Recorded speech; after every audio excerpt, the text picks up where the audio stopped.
Most of us know carbon monoxide as that gas that comes out of our car's tailpipe. But if it creeps into your home, it could prove fatal. And there's a chance it may be coming out of your furnace. James Beard is the owner of Family Air, and Tucson Fire Captain Barrett Baker, you love that? Barrett Baker are here to tell us about the hidden dangers and how to keep your home safe. Now, this is actually very dangerous, isn't it? Very Isn't carbon monoxide known as like the silent killer? Mm-hmm. Yes, it is. Okay. And right now is the time of year where people are starting to turn on their furnaces, the temperatures are changing. What are some of the things we need to be looking for? Well, things to look for is on carbon monoxide, make sure you get us out there to do an inspection. Okay. The carbon monoxide meter always doesn't register 9 parts per million, 14 parts per million. It'll wait till higher levels come up. Where we come out with a meter just for this, it is designated for lower parts per million. Okay. And you can prevent something before it becomes severe at that time. Mm-hmm. One big problem with any kind of carbon monoxide is more than a furnace. It's your fireplace. It's propane heaters, those little portable ones you can put in your room. All that can emit carbon monoxide also. So it's much more than your furnace. Well, and that's actually what I was wondering, because we have a fireplace that's sort of small, and so we were told by a Tucson firefighter never to put a real fire in there because it's just too small. So we use those fake logs. Right. And I didn't know if that, sometimes we go to sleep and the embers are still sort of burning, and I didn't know if that would be a source of carbon monoxide. If you don't have enough combustion relief, that you can get that the toxins coming back out of your fireplace, more so than just up the flue. And that's another thing to check is your flue pipe. Okay. Make sure that's cleaned properly too. Oh my, okay, I'm kind of shocked right now. I guess I didn't realize the amount of possibilities of carbon monoxide in your home. I mean, a fireplace? Mm-hmm. Holy cow. And we're looking at the potential sources of CO poisoning on the screen, and so that is a lot. That's A even grill? more. Yeah, a grill? Those are some of the dangers that we see when temperatures drop. I mean, you have to stay warm. Families need to stay warm. Right. And for whatever reason, maybe it's financial, whatever those reasons are, we see people that bring their grills inside. I mean, that's for cooking and that's for outdoor purposes only. Oh. And to that point, any byproduct, I mean, carbon monoxide is a byproduct of combustion. So anything that is burning is going to be emitting carbon monoxide. So, the fireplaces, that normally is not going to be an issue if you don't have the flue open properly and that carbon monoxide is not getting out. There's the danger for us, is that it's a silent killer, like you said. You can't see it and you can't smell it.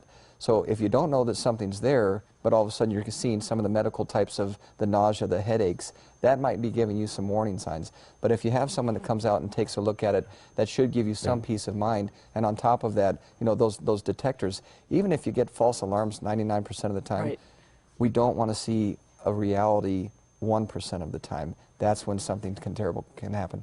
So one of those pictures was a stove. Now, am I assuming correctly to assume it could only come from a gas stove, not an electric stove? I only know it from gas stoves myself. I've never seen it from electric stove. Well, to that, I mean, again, anything that's basically burning, so is going to technically emit carbon monoxide. Normally those levels are going to be so low, but if you have a malfunction, that's where you get into danger, and that's why we always would recommend to have something before you use it checked out by a professional, and then have some secondary measures to give you a warning if something is wrong.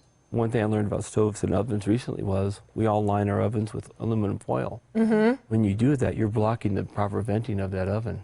Okay. And then you can build up carbon monoxide, more carbon monoxide poisoning that way too. Okay. And I've done it myself. I just learned this just a couple weeks ago. So James, how long does the process take? So if people are watching this right now and they're like, I've never had any of this checked, and they call you, you come out, how long does the process take? No more than half an hour. Oh, okay. And through the show, we're going to be putting a carbon monoxide detector on their home too at the same time. We have 3 different types we'll need to use. Okay. There are some where we can plug them into the existing smoke detector, so we can have a high smoke detector, carbon monoxide detector. And they recommend to plug the carbon monoxide meter in an outlet down low also. Okay. In any bedroom. And if there is no source of power, we can put a battery operated one there. And Sally was mentioning that you had one, right? I used to have one. And it was going off all the time? Yes. And Captain, you said that that's kind of normal. Yeah, I mean, we've responded to over 100 carbon monoxide alarms over the course of the year. And when temperatures drop, we tend to go out and do more of those.